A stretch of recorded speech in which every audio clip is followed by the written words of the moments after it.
Bonjour à tous, c'est Killer qui vous parle pour une nouvelle review vidéo, aujourd'hui consacrée à un ensemble de jeux Lego Legends of Shima, sorti en 2015. Il s'agira de la référence 10228, le Vultrix Sky Scavenger, ou en français le vautour volant. Ça coûte 39,99 € et ça contient 480 pièces.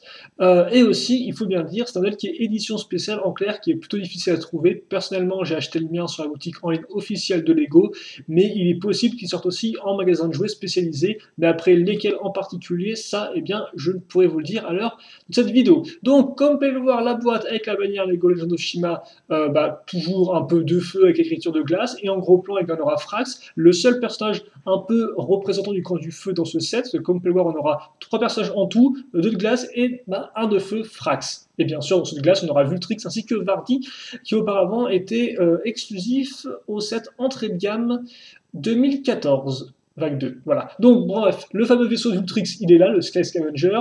Ça, on en reparlera juste après. Les 3 figurines donc incluses avec la 1-1 ici. Et à l'arrière, donc, les mécanismes. Et ça, bien évidemment, on en reparlera ensemble lors de la vidéo au fur et à mesure. Deux modes d'emploi. Donc, un premier plus petit qui n'apporte pas grand chose de plus, comme vous pouvez le voir, si ce n'est la gagne au bout avec l'aval en version 2013. Et puis le second mode d'emploi, donc lui par contre est un peu plus complet niveau contenu supplémentaire, mais il n'y a pas grand chose. Voilà. Comme vous pouvez le voir, 51 grosses étapes. Hein. Donc il y a quand même de quoi faire pour la construction du Vultrix Sky Scavenger. 2 pages de liste de pièces. Ensuite la liste des figurines. Et d'ailleurs, comme vous pouvez voir, les figurines incluses dans ce modèle-là n'apparaissent pas dans la liste des figurines, ce qui est quand même un peu tristouné, mais bon, c'est comme ça. Et le club. Voilà. Donc maintenant, on va commencer avec les figurines. Et tout d'abord, et bien effectivement, comme j'en parlais pas mal, on va commencer avec Frax. Donc voilà. Et hop là, comme ceci. Alors, Frax. Déjà, un petit zoom défermé, il ferait pas trop de mal, ou plutôt un focus. Comme ceci, voilà.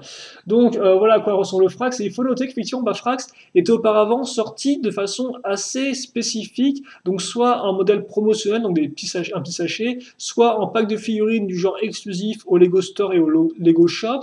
Et dans ces modèles-là, eh bien, donc déjà qui était quand même plutôt difficile à trouver, il avait les jambes orange. Et donc effectivement, cette version Frax est la première à venir dans une boîte de jeu. Et aussi, comme vous pouvez le voir, eh bien, elle vient avec un pantalon rouge foncé. Donc c'est quand même assez intéressant de le noter. Bon, il vient aussi avec un petit cristal de Chine, et ça c'est plus accessoire. Voici un peu l'arrière. Donc comme on peut voir, il reprend l'imprimé des pilotes Phoenix. Hein. Par exemple, on avait un peu le même genre avec le pilote, avec Foltrax, qui était donc le pilote du vaisseau du Temple Phoenix. Armure 1.0, elle orange transparent, non, elle transparent, elle orange normale, en Phoenix, hein, pas elle Phoenix de feu cette fois-ci, vu que ce n'est pas un de ceux qui a été choisi. Hein. Voilà, pour la tête. Et comme ceci. Donc on peut voir pas de décoration ni rien, juste une bonne grosse tête orange. Comme ça. Et donc ensuite vient l'arme. On va partir donc cette espèce de base un peu à tout faire. Dessus, comme on peut voir, tous les tenons ou presque vont être utilisés pour mettre des petites flammes à ce niveau-là, des petites parties orange trans, à place de gris. Et puis surtout, ce qui est intéressant, c'est qu'au bout, eh bien, on aura, comme on peut voir, entre le col et cette partie-là, eh bien, la barre de feu. Et donc pour moi, en fait, ça représente pas vraiment l'arme en entière, mais ça représente plus en fait l'arme en train de tirer, si vous voulez, un missile. Donc et le feu serait un peu la fumée qui suit, ou plutôt le réacteur un peu entre guillemets de la roquette qui suit vachement la roquette. Et donc, je trouve ça plutôt bien comme effet. Donc, bien sûr, un peu grande, hein, comme vous pouvez le voir, niveau comparaison taille, ça fait une figurine en hauteur. Mais voilà, donc ça, c'est quand même. Ça serait une des premières armes que je vois en Lego qui, en fait, représente aussi le mouvement, quoi. Pas juste l'arme telle qu'elle, ou pas alors une arme où on peut lancer vraiment un truc, mais vraiment là, le mouvement qui est fait avec une pièce Lego. Enfin, en tout cas, moi, je choisis de l'interpréter comme ça. Et donc vraiment une jolie arme, hein, avec les petites flammes sur les côtés, ce qui rappellera aussi les armes des autres personnages de feu qu'on a pu voir jusqu'à présent en 2015, où vous avez à chaque fois des petites flamèches qui partaient dans un sens, un peu pour faire comme si l'arme dégageait du feu, littéralement. Vient ensuite Vardy. Donc Vardy qui nous revient tout droit de 2014, comme je disais, vague 2 avec le modèle entrée de gamme, hein, avec son petit vaisseau à lui. Donc assez rare à trouver comme figurine, donc là, vous pouvez la voir dans toute sa splendeur. Hein, donc, Bon, il vient avec une armure 2.0, ce qui en soi n'est pas nouveau, vu que là encore en 2014, vague 2, excusez-moi, il venait déjà avec l'armure 2.0. Pas de seconde tête. Et voilà pour l'imprimer ici. Donc encore une figurine qui est encore assez efficace de nous imprimer. Et niveau arme, eh bien, on y va aussi parce qu'on va reprendre un peu la même base que notre pilote Phoenix, sauf que cette fois-ci on aura cette espèce de petite lame à ce niveau-là. On reprend cette pièce, sauf que cette fois-ci ce seront les parties latérales et non pas le tenon au milieu qui seront utilisés pour créer donc une pièce d'interconnexion. Et cette pièce un peu Lego technique, comme on peut voir, qui est assez spécifique et qui normalement est faite, je suppose, pour accueillir une petite boule. Sauf que là ça fait plus des formes de canon et ça rend assez bien. Et d'ailleurs le design sera encore plus justifié quand vous verrez un peu où on placera Vultrix sur le vaisseau de... non, où on placera Vardy, excusez-moi, sur le vaisseau de Vultrix. Je vais y arriver. Et donc Vultrix, qui est un nouveau personnage, qui en plus, pour l'instant, est exclusif à cette là, et qui aussi est notre première femme Vautour. Voilà, donc comme vous pouvez le voir, bon là, ça ne se voit pas trop au niveau de son corps et tout, mais bon, la petite ceinture, le côté un peu pilote avec les lanières entre guillemets qui pendent, donc c'est quand même plutôt bien fait. Hein. La petite jambe, comme vous pouvez le voir, qui est la jambe droite, qui sera bleue transparente, elle vient là encore avec son armure 2.0, donc c'est pas trop mal. Il donne à nouveau une seule expression, et donc effectivement là, vous pouvez un peu mieux voir les sourcils, bon le sourire un peu vicieux, un peu foufole, qui est là, et donc voilà, le sourcil qui forcément indique un peu que c'est une femme ici, et donc avec la partie un peu au cuir au-dessus, donc il fait très aviateur je trouve. Et donc niveau arme, comme vous pouvez le voir, elle vient avec cette arme qui est un peu plus simple que les deux autres, un peu moins grande, mais qui fonctionne aussi assez bien je trouve, voilà. Donc c'est pour nos 3 figurines de qualité. On va passer au modèle en lui-même, ou plutôt au modèle au pluriel en eux-mêmes, devrais-je dire, avec tout d'abord le petit vaisseau de Frax, et c'est plutôt rapide parce qu'effectivement, comme vous pouvez le voir, niveau forme, c'est très simple. Hein. On commence avec une 2x4 orange, puis après je mets une pièce de... Alors attendez, parce que là je me rends compte que... Voilà, donc la 2x4 orange, puis après une petite pièce de carrosserie, et comme on peut voir à l'arrière, une 1x2 avec un trou circulaire, et pour relier un peu les deux, on aura une espèce de pièce en S, qu'on retrouvera d'ailleurs par la suite sur le modèle Vautour. Au bout, une pièce avec 3 accroches à clip. Sur deux de ces clips, la pièce plus la nouvelle, effectivement, petite un peu pièce de flamèche, de pointe Shima 2015, qui rend plutôt bien, et au milieu, un chi de feu. Pour le reste, les poignées casées grâce à ces petites pièces une fois une avec l'accroche ici, et à l'avant une petite pièce perdue quand même pour faire une sorte de bec. Ce n'est pas fini maintenant, parce que souvenez-vous, on a le trou là, donc on va utiliser cette pièce-là, ou plutôt ces pièces-là, donc un réacteur au bout, barre de 3, j'enfile aussi cette pièce d'interconnexion avec un angle particulier, comme vous pouvez le voir, et je mets là encore de nouvelles pièces Shima avec les grandes pièces de feu cette fois-ci, donc c'est un peu flexible, un peu aussi, un peu pas transparente, mais qui ont un léger dégradé du rouge vers le orange jaune. Et donc je mets ça dans le trou ici, et voilà, j'ai mon vaisseau Phoenix qui certes ne paye pas non plus trop de mine, mais qui est terminé.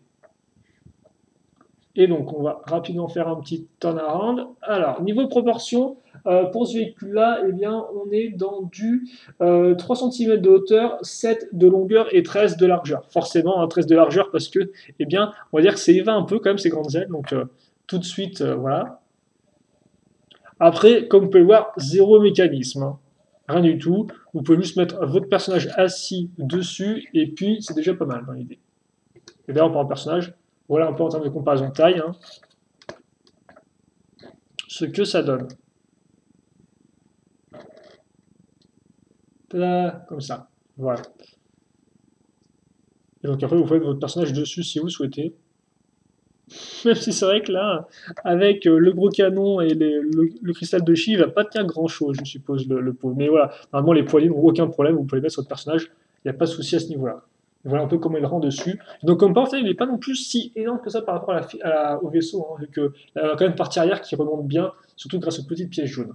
Bref, ça c'est fait, c'était plutôt rapide. Maintenant on va passer au véhicule Vautour, ou là encore, devrais-je plutôt dire au véhicule Vautour, et tout ça au pluriel, parce qu'en fait, on aura un peu 3 parties distinctes. Donc la première qu'on va voir, Lego l'appelle la tourelle, enfin il est maintenant un peu plus compliqué, mais bon, c'est un peu une tourelle, même si comme vous pouvez le voir, ce ne sont pas une toile, mais plutôt à un autre petit véhicule volant, et c'est aussi parce que c'est le cas. En fait, il fait les deux, mais ça, on en reparlera un peu après. Donc, comme on peut voir pour la construction de cette partie-là, donc ce petit véhicule-là, pas grand-chose de vraiment intéressant, hein. De la plaque, aussi bien normale qu'avec des côtés en biais, aussi bien en bas que au-dessus, donc vraiment un véhicule qui est très plat. Par contre, je pense juste à retenir la petite pièce d'accroche ici, donc en fait, qui est une pièce une fois deux plus accroche, euh, articulation, rotation crantée, voilà, simplement, enfin, rotation à cran. Et au-dessus, cette partie-là qui peut pivoter. Vous noterez aussi les petits réacteurs qui sont faits en fait, grâce à une pièce à clip plus le cône, ce qui en soit rend plutôt bien. Et donc pour finir ce véhicule-là, en plus du sticker des petites pièces bleues transparentes, on aura la pièce d'accroche, encore qu'on a déjà vu tout à l'heure pour accrocher les petites poignées du véhicule Phoenix, mais à la place de poignées d'accroche, et bien là pas du tout d'accroche, il n'y a pas du tout de poignées de tableau de commande, juste les ailes, donc pour continuer un peu la forme de nos pièces pentues, et donc pour donner un look peut-être un peu moins brique, quoi. Voilà, un peu plus spécifique. Donc voilà le résultat.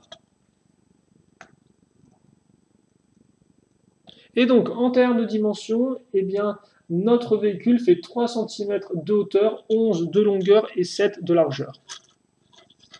Voilà. Là encore, une petite comparaison de taille. Et donc le personnage, je le mettais assis au milieu. Ça, je pense qu'on le fera un peu après. Donc c'est pas non plus un véhicule qui est énormissime. Vient ensuite notre second véhicule, qui ressemble à ceci, qui est aussi un véhicule volant d'ailleurs, au passage. Voilà. Et donc, alors, comme on peut le voir, cette partie-là, c'est assez intéressant avant tout pour les différences de hauteur. Comme on peut le voir, si je regarde ça de profil, et bien là, j'ai une hauteur à ce niveau-là, une un peu plus basse, une un peu plus haute, puis après ça monte, ça grimpe. Le tout, donc là encore, fait avec des pièces un peu en S, comme on peut le voir, donc qui partent d'ici pour descendre là, ou qui partent carrément d'ici pour descendre tout en bas. Donc on a déjà ces différences de taille, et on a aussi, donc comme on peut voir, toutes les petites plaques avec tenons sur les côtés, hein, vraiment, et là dans tous les sens. Et après, au milieu de ça, eh bien, on aura un petit carré pour placer votre personnage, et puis c'est après tout, ainsi que des pièces à clip à l'avant, mais ça on le verra juste après. Pour l'instant déjà, on va s'attaquer à toutes nos pièces un peu latérales, et donc tout ça servira avant tout à décorer les côtés du modèle à l'aide de plaques. Donc par exemple, on va servir de ces deux parties-là pour accrocher celle-ci. Puis, je vais mettre ma petite ailette comme ça, hein, que je vais accrocher à ce niveau-là. Voilà. Ensuite, je vais mettre ça ici. Donc on reprend les pièces, vous noterez aussi les stickers, vous noterez les pièces utilisées, et ça comme ça. Ensuite, en dessous, je case les petites pièces avec la pièce comme ça, le petit cylindre qui nous servira un peu à faire comme une sorte de laser, quoi, un peu dans l'idée. Et maintenant, il ne me reste plus que fait, à faire l'avant du véhicule. Donc, comme par déjà, eh bien, entre guillemets, la partie inférieure du bec, donc qui est accrochée grâce à un clip, avec une pièce qui est pentue, enfin courbée plutôt, devrais-je dire. Et après, tout simplement, eh bien, je vais prendre cette pièce-là. Donc, comme on peut voir, c'est une pièce de carlingue. En dessous, je case la pièce avec des accroches micro-miron pour mettre ces pièces-là. Au-dessus, eh bien, on aura à nouveau des pièces donc, pour faire monter un peu tout ça, une pièce courbée, là des pièces pentues pour faire une partie du bec, et à l'intérieur des pièces d'accroche. Et ça, eh bien, qu'est-ce que j'en fais? Je retourne comme ceci, et donc les fameuses pièces d'accroche gris clair que vous avez pu voir, eh bien, je vais les clipser là-dessus. Hop, et hop. Et ça, je le mets ici. Et donc là, eh bien, j'ai mon véhicule qui est terminé. Je vais un peu baisser le bec pour mettre à niveau, pas que ça tombe en avant. Je ne peux pas vraiment faire beaucoup de choses, hein, visiblement. Et voilà pour notre second véhicule retour. Et donc lui, en termes de dimension, il fait 5 cm de hauteur, 12 de longueur et 5 de largeur.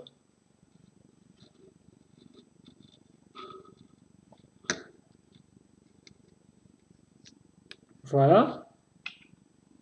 Petite comparaison de taille. Comme ceci, comme cela. Hein, voilà. Donc, c'est une taille qui fait quand même qui est dans la gamme petit-moyen, quoi. Pas non plus petit comme le petit planeur de Frax, mais voilà, un poil plus grand tout de même. Vient ensuite eh bien, une troisième partie, qui est aussi la plus importante, et qui, pour l'instant, ressemble à ça.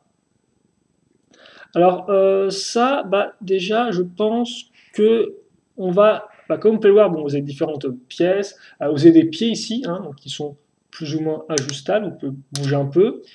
Et pour le reste, surtout, c'est des ordres de partie, la partie entre guillemets arrière, la partie avant. Nous, on s'intéresse d'abord à la partie arrière parce que c'est un peu là où tout va, où tout va se passer niveau mécanisme. Et donc, j'ai déjà pris le temps d'expliquer ça. Puis après, eh bien, vous allez voir, on va assembler tout le reste du véhicule, comme ça, ce sera plutôt rapide. Donc, effectivement, bah, le mécanisme, comment est-ce qu'il marche? Alors, je vais peut-être un peu lever la caméra pour qu'on voit un peu mieux. Je vais régler le focus, histoire que vous compreniez vraiment bien comment interagissent tous les petits mécanismes entre eux. Et donc, à partir de ça, eh bien, je vais vous expliquer comment ça fonctionne. Voilà. Donc déjà, comme vous pouvez le voir, entre les deux, là, on a 3 barres qui sont prises en sandwich. Déjà, oubliez les deux avec la partie rouge, elles servent juste un peu à maintenir l'ensemble, à fixer l'ensemble, quoi. Nous, ce qui nous intéressait par contre, c'est la barre qu'on a au milieu, avec, comme vous pouvez le voir, eh bien, en son centre, une pièce, donc une roue dentée, et sur les parties extérieures, des roues qui, là encore, sont pas vraiment dentées, mais qui, comme vous pouvez le remarquer, ont des parties des excroissances, des parties qui ressortent. En tout, ça fait comme une sorte de plus, hein, comme vous pouvez le voir. Peut-être pas trop le voir, hélas, mais ça fait comme une sorte de plus, en fait. Et donc, là, ça aura le même effet qu'une roue dentée. En clair, quand 2 roues dentées vont être prises l'une dans l'autre, eh bien, elles seront dépendantes l'une de l'autre. En clair, quand une roue dentée tournera, eh bien l'autre tournera en même temps, vu qu'elles seront, entre guillemets, attachées un peu ensemble. Et donc, c'est exactement ce qui va se passer avec la barre qu'on a ici. Comme vous pouvez le voir, donc on a cette pièce-là qui va aider à la maintenir en place. Et donc, sur la barre, on aura une autre roue dentée. On aura aussi ces pièces ici, là, notez-les bien pour l'instant, avec les parties bleues au bout. Mais surtout, une autre roue dentée qui va faire quoi? Eh bien, qui va venir s'enclencher dans la roue dentée que j'ai mentionnée juste avant. Et donc, eh bien là, effectivement, comme les deux seront, entre guillemets, liés, quand j'en bouger une, l'autre va bouger. Donc, par exemple, allez, là, eh bien, je vais faire bouger, regardez, notez bien, je vais faire bouger la pièce du milieu, hein, ouais, ça bouge un peu. Et donc, quand elle bouge, il y a ces roues-là qui tournent. Et comme vous pouvez le voir, ça entraîne aussi dans le mouvement les roues que j'ai ici. Voilà, hein, hop là, comme ceci. Mais ça déjà, c'est rien que la base. Ensuite, comme on peut le remarquer, en dessous, on va caser une barre, donc cette espèce de grande barre, avec, si vous pouvez le voir là, l'engrenage gris. Vous pouvez bien le voir ici. Et bien l'engrenage gris sert à quoi? Il sert, si vous voulez, lui va être lié à la petite pièce grise. Donc ce qui fait que maintenant, en fait, que quand je vais tourner cette partie-là, donc ma barre avec l'engrenage gris au milieu, et bien comme il est lié à la partie grise foncée, celle-ci va elle aussi pivoter. Voilà, je fais tourner mon engrenage gris et donc ça active en même temps l'engrenage ici, gris foncé. Mais comme ça ne suffit pas pour Lego, ils vont rajouter un engrenage au bout de la barre et ensuite, à un niveau en dessous, ils vont caser une autre barre avec un autre engrenage. Et donc là, comme on peut voir, les engrenages sont à nouveau liés, ce qui fait que maintenant, eh bien, quand je pivote ça, donc quand je tourne cette molette-là, eh bien, je fais aussi tourner la roue dentée qui est ici, qui est elle-même rattachée donc à la barre sur laquelle il y a la pièce grise claire, et la pièce grise claire, quand elle tourne, elle tourne la pièce grise foncée, qui entraîne en même temps la barre qui fait tourner ces parties-là. Et donc tout ça pour qu'au final, eh bien, ma barre qui est ici puisse baisser ou être levée. Et donc comme vous pouvez voir, au final, on passe vraiment avec, on a entre guillemets 3 niveaux d'engrenage. La barre qui est ici, la barre qui est au-dessus, celle-ci qui est là, et enfin, on arrive à ça. Et donc, on lit tout ça grâce à un système de roues dentées et de barres. J'espère que vous avez bien compris. Au pire, si vous n'avez pas compris, posez vos questions. Mais voilà un peu l'idée de base. On va revenir à l'avant maintenant. L'avant, ce qui est très intéressant, c'est que comme vous pouvez voir, on a une partie qui est creuse ici, si vous voulez. Et donc, on va faire une technique qui est assez peu inhabituelle pour des Lego. En clair, on va prendre cette espèce de pièces. Donc ça, c'est des pièces de carrosserie du thème Lego Cars. Des pièces ici. Dedans, on met des petites jantes qui serviront peut-être un peu plus pour faire des réacteurs. Donc, ça, c'est dans des pièces de jantes de roues. Et donc ça, eh bien, je le retourne et je vais simplement poser ma partie dans le trou qui fait 1 x 4 en termes de dimension. Voilà. Et donc, comme peur, pas plus, hein. Il n'y a aucune accroche. Là, ce qu'en fait, c'est clipsé, quoi. C'est très simple à comprendre, je pense. Et donc, justement, pour pas que ça tombe, et bien maintenant, je vais utiliser ces pièces-là. Donc, avec pile poil la petite pièce bleue qui viendra se mettre dans le creux ici. Je fais ça. Et donc, maintenant, eh bien, j'ai maintenu en place la partie inférieure. Et donc, comme vous pouvez voir, au final, là, il n'y a aucune véritable accroche avec des tenons. C'est vraiment juste une sorte de trou dans lequel j'ai emboîté mes 2 éléments. Au-dessus, eh bien, je vais faire pareil, comme vous pouvez voir, enfin, pas vraiment pareil, mais je vais plutôt réutiliser les mêmes pièces que je vais mettre à ce niveau-là. Voilà. Ensuite, je vais revenir à l'arrière avec ce module-là. Pas grand-chose d'intéressant à noter si ce n'est la pièce d'accroche qu'on a à l'arrière ici. Pour le reste, ça je le mets ici. On vous montre quand même la petite pièce ici qui sert un peu à faire le côté un peu mécanique de la chose, le moteur.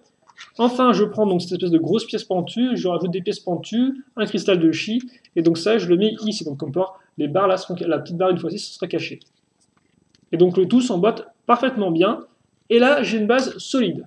Mais c'est pas fini maintenant, parce que donc, je vous montrerai un peu à quoi ressemble l'avant du véhicule. Et d'ailleurs, vous montrez ça, je ne l'ai pas fait remarquer, mais les pièces ici avec les accroches à ce niveau-là. Maintenant, il me reste à faire les ailes très simples au demeurant. Comme vous pouvez le voir, on va surtout prendre plein de plaques, donc avec des côtés en biais, donc vous en avez une ici, une là, une autre là, des pièces courbées ici, ou encore là, au bout. Donc ça nous sert à faire notre aile. Ensuite, sur les côtés, des petites pièces pentues avec une pointe au bout pour donner un peu de dynamisme à l'ensemble. Vous noterez aussi la griffe, dans l'espèce de pointe qu'on met à ce niveau-là, le petit sticker. Au bout, eh bien, je vais reprendre ces pièces-là, donc qui me serviront à accrocher l'aile au reste du véhicule. Donc j'en reprends une, je prends le même type de pièce que je mets là. Ça me servira à mettre mon lance-missile. Donc lance-missile, j'appuie entre guillemets, enfin lance-missile, lance-boule. J'appuie là-dessus et donc ça va lancer, voilà, la petite boule comme ceci. Et donc ça, je peux le pivoter si je le souhaite, hein, comme ça. Et donc là, un peu de déco avec ces pièces et comme par juste une petite coupiote qui est en dessous. Donc on utilise en fait la même pièce pour accrocher toute notre partie distincte. Une fois que ça c'est fait, eh bien je reprends ma base, j'assemble ça donc sur les micro-amirons, et donc vous comprendrez effectivement que le mécanisme a plusieurs niveaux de mouvement. C'était avant tout là pour bien faire bouger les ailes de haut en bas. Et donc là ensuite ça, je vais pour l'instant le relever, comme ceci. Et donc là, j'ai ce que Lego appelle un avant-poste vautour. Comme ceci. Voilà, donc petit en avant. Alors, en termes de taille, on est dans du 16 de hauteur, 27 de largeur et 3 de profondeur. Alors après, je ne sais pas trop comment eux, ils ont calculé ça, s'ils ont carrément baissé les ailes et tout, s'ils ont levé, parce qu'effectivement, le 16 de hauteur, je le vois, je ne sais pas trop. En tout cas, ouais, d'après les dimensions de la boutique Lego, c'est 16 cm de hauteur, 27 de largeur et 3 de profondeur. 3 de profondeur. Bizarre ça tient. Bref. C'est pas très important. Donc là encore une petite comparaison de taille par rapport à une figurine. Donc comme vous pouvez le voir, c'est quand même un module qui est assez important. Voilà. Donc voilà, vous trouvez quand même bien vraiment cet effet-là qui est très réussi. Hein, ça vous l'aurez noté au design. Et donc ensuite, eh bien, au cas où vous n'auriez pas tout suivi, ça c'est effectivement la troisième partie qu'on a faite, mais avant ça est venue cette partie ici. Et donc cette partie-là. Donc comme vous pouvez le voir, entre guillemets, deux véhicules volants et une sorte de partie terrestre. On peut, effectivement, on va par exemple mettre les missiles comme ceci pour les faire tirer tout droit. Voilà, vous pouvez faire ça si vous le souhaitez. Et donc, maintenant, il est temps de fusionner tout ça, effectivement, pour former le véritable vautour volant. Ce qui est un peu un euphémisme en soi, mais bon, c'est pas non plus trop. Voilà quoi. Enfin, non, pas vraiment un euphémisme. Non, c'est juste que ça vole, quoi, un vautour de base, comme on l'a fait remarquer. Donc, déjà, eh bien, là, j'ai mes accroches circulaires. Là, j'ai aussi mes accroches circulaires. Alors, je ne l'ai pas remarqué, je l'ai pas fait remarque auparavant, donc mais ce serait pour ça. Je le clipse ici, puis à l'arrière, souvenez-vous, j'ai mon accroche grise là, j'ai mon accroche grise claire ici, et donc ça, hop là, je le clip et ça ne bouge pas. Puis, eh bien après, je n'ai plus qu'à utiliser la monette pour baisser un peu mes ailes. Alors après, c'est à vous de voir comment vous voulez les mettre. Hein. Par contre, vous verrez que des fois, voilà, il y a un peu de jeu au niveau de la pièce, mais la pièce ne tombe pas d'elle-même, même si les ailes sont assez lourdes et tout, enfin, ont l'air un peu lourdes, il n'y a aucun problème. Hein. Vous pouvez coincer la chose ou la faire un peu descendre sans pour autant que tout s'écroule. Hein. Il y a vraiment c'est bien renforcé, quoi. Donc on va mettre notre véhicule Phoenix comme ceci, je pense, personnellement. Je vais peut-être rajouter un second livre, et au final, eh bien, je vais vous faire un petit temps à rendre, et on aura plus ou moins fait tout le modèle ensemble, hein, parce qu'il ne me reste plus grand-chose à vous montrer. Et oui. Alors, bien sûr, après, c'est à vous de mettre les ailes comme vous le souhaitez au niveau de la position. Moi, je les mets un peu relevées, mais si vous voulez les mettre plus basses, vous pouvez aussi. Et donc là, niveau dimension, on est dans du 16 cm de hauteur, du 31 de longueur, et du 27 de largeur.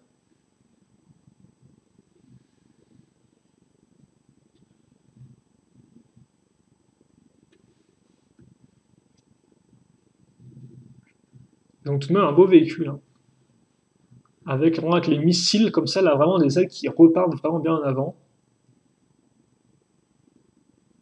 Voilà, comme ceci. Et donc, bah, effectivement, rapidement, les mécanismes, bah, vous avez compris le fameux mode 3 en 1, hein, déjà. Après, pour le reste, le bec donc, peut juste s'ouvrir vers le bas parce que la partie ici est coincée. Vous pouvez bien sûr aussi ouvrir cette partie-là et les baisser, c'est une simple rotation. Les ailes donc, peuvent être ajustées niveau taille, ça vous l'avez compris. Idem, ça peut être pivoté. Et pour le reste, eh bien, justement, donc, les parties peuvent être enlevées. Et donc, l'idée, c'est que bah, Vardy, il a une arme qui ressemble un peu à une tourelle d'avion. Ça tombe bien, cette partie s'appelle la tourelle. Et donc, c'est pour ça que quand on met Vardy vers l'arrière du véhicule, eh bien, son arme fait un peu office, si vous voulez, de tourelle anti-aérienne, quoi. RR, un peu dans l'idée. Donc, on a vraiment ce côté un peu, voilà, vraiment très, bah, ça fait très véhicule aérien militaire, je trouve. Donc, on a ça comme ça. Et voilà, alors, j'ai une petite comparaison de taille. Et puis, bah, je vais remettre Vultrix quand même dans son véhicule, vu que c'est le sien. Et on passe au bilan. Oula, excusez-moi, j'ai un peu bougé ça. Ça m'arrive. Voilà. Donc, comme vous pouvez le voir, dans la sélection, vous avez le missile un peu en face. Mais on a un modèle qui est quand même de bonne facture, quoi. Il n'est pas non plus gigantesque, mais il fait bien sa taille, je trouve. Voilà. Donc, ça déjà, c'est fait.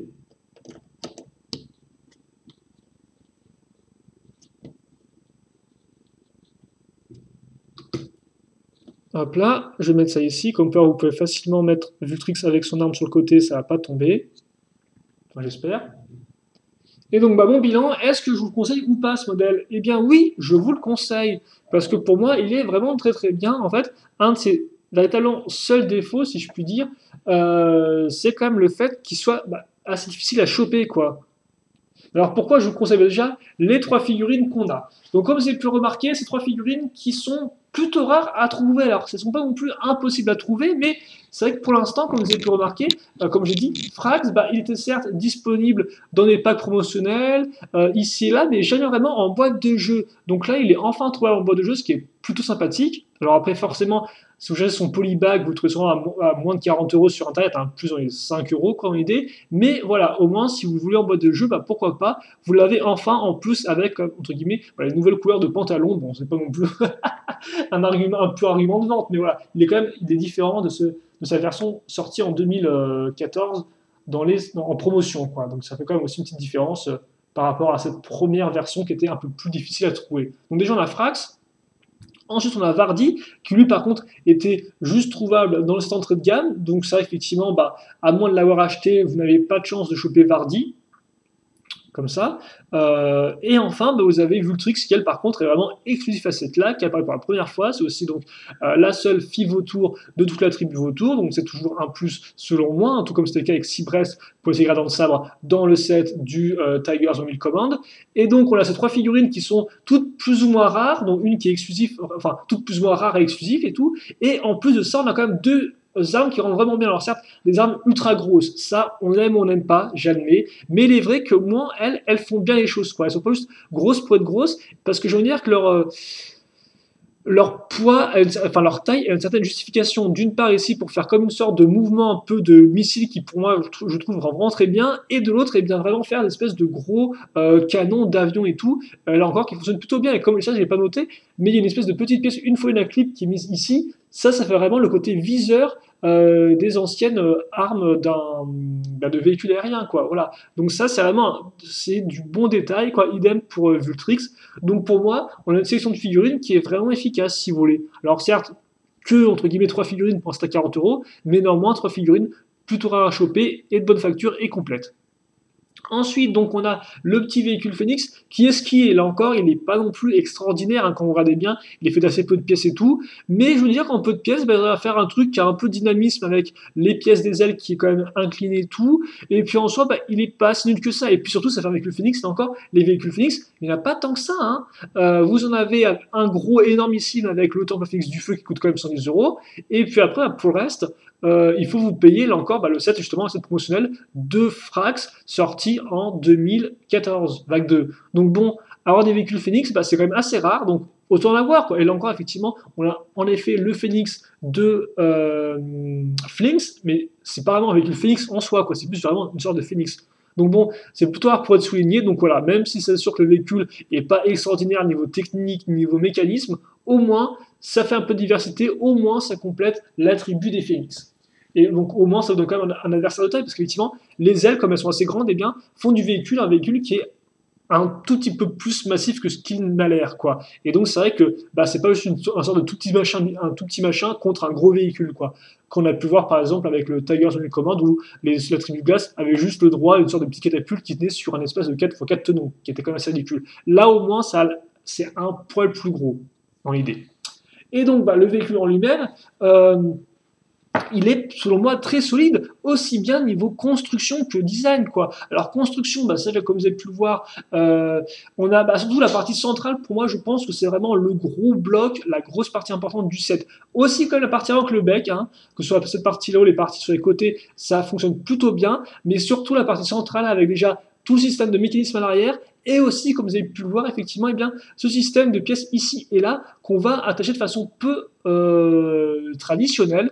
Et donc ça, vraiment, c'est selon moi, c'est vraiment super intéressant à construire, quoi. Alors après, les ailes, ça va être un peu plus gros assemblage de plaques. Et bon, la partie à l'arrière, forcément, là aussi, n'est pas spécialement ultra intéressante, quoi. Mais ça, effectivement, c'est vraiment ce gros module-là, bah, ça fait une construction qui est originale et qui est bah, fun à construire parce qu'on se demande un peu ce qu'ils vont faire, comment ça va fonctionner, et puis bah, tout s'emboîte bien et on a vraiment un bon système de construction, quoi. Seul petit problème pour la construction, je pense, c'est le fait que ça, et par contre j'ai validé son mode d'emploi à plusieurs reprises, c'est le fait que comme par cette partie-là bouge un peu, ce qui est un peu spécial, mais c'est bien comme ça, quoi. J'ai revérifié encore et encore, et non, c'est bien censé un peu bouger. Alors, ça va pas tomber, ne vous inquiétez pas, ça tombera pas, c'est bien retenu en place, mais c'est vrai que le fait que ça bouge un peu fait un peu bizarre par rapport à ce système de mécanisme qui lui était vraiment, vraiment solide, quoi.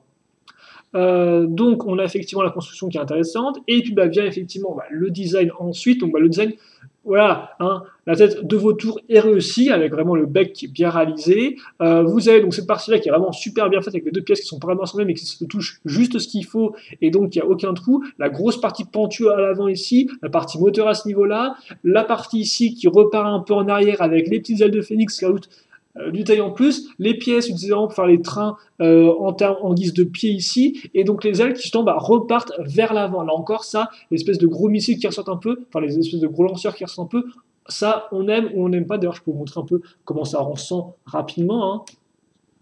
Voilà, donc forcément ça ferait un peu plus. Bah en fait, ce serait un peu mal proportionné, quoi, parce que là vraiment, comme la partie ici a l'air très massive, il faut que les ailes reviennent en avant, si vous voulez, pour un peu contrebalancer l'impression de poids qu'on a à l'arrière, quoi. Donc ça, effectivement, sans ces parties-là, les ailes paraissent beaucoup plus fines et légères et contrebalancent un peu moins, je trouve, la masse qu'on a à l'arrière du véhicule. Mais ouais, effectivement, réacteur ici, partie comme ça, donc toute cette espèce de partie qui fait ici à ce niveau-là, avec la tête qui est un peu plus basse que le reste, donc ce qui fait quand même un peu assez vautour, là encore. Partie un peu aérodynamique avec les pièces pentues ici. Donc franchement, pour moi, on a un ensemble qui est très efficace et très cohérent, aussi bien au niveau design que construction. Seul problème, effectivement, le petit véhicule à l'arrière qui n'a pas vraiment de panneau de commande ni rien, quoi. C'est vraiment du genre, ça a été pensé pour faire la toile arrière d'un véhicule, et après, bah voilà, il se trouve qu'on peut l'enlever, et ça fait une sorte de mini-véhicule. Mais ça reste, voilà, c'est pas non plus extraordinaire en tant que véhicule tout seul. Voilà. Et donc, bah, vous l'aurez compris, pour moi, c'est un véhicule qui est très solide parce qu'il n'a pas de gros défauts, selon moi, hein. À part, voilà, comme je dis, un peu, peut-être, entre guillemets, le petit problème du véhicule à l'arrière, où les ailes sont quand même un peu simples niveau construction, donc ce qui fait un peu bizarre après avoir fait cette espèce de grosse partie-là. Mais on a quand même, à part ça, on a sur moi un véhicule qui est très solide, avec des figurines intéressantes, des armes franchement originales, et donc bah, un véhicule aussi 3 ans, parce que j'aime pas parler de la jouabilité, mais quand même, le côté 3 véhicules en un, là encore, bah, aide quand même bien à renforcer les forces, justement, de la tribu des vautours qui jusqu'à présent n'avaient qu'un seul vrai véhicule, qui était celui de Vardy. Et donc voilà, donc ça complète ça. C'est une construction qui est intéressante, un mécanisme qui est plutôt fun. Donc non, franchement, allez-y. Pour moi, c'est vraiment un des meilleurs véhicules de cette vague 2015 Shima. Voilà, pour l'instant, cette première vague 2015 Shima. Donc, on va se quitter là-dessus, je pense. Si vous avez des questions, des commentaires, n'hésitez pas à me les poser. J'y répondrai avec grand plaisir, comme d'habitude. Pour le reste, eh bien, portez-vous bien, c'est ce qui compte.